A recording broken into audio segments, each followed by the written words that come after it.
masuknya cairan sianida ke dalam saluran pencernaan tubuhnya. Jadi sejauh ini itu adalah hasil dari proses otopsi, kemudian pemeriksaan luar dan pemeriksaan dalam yang dilakukan oleh kedokteran forensik. Yang bersangkutan, Bribka A ini memesan cairan sianida di luar Provinsi Sumatera Utara.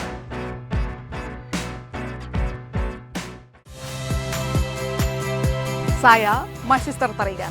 Saksikan program-program Kompas TV melalui siaran digital, pay TV, dan media streaming lainnya. Kompas TV, independen, terpercaya.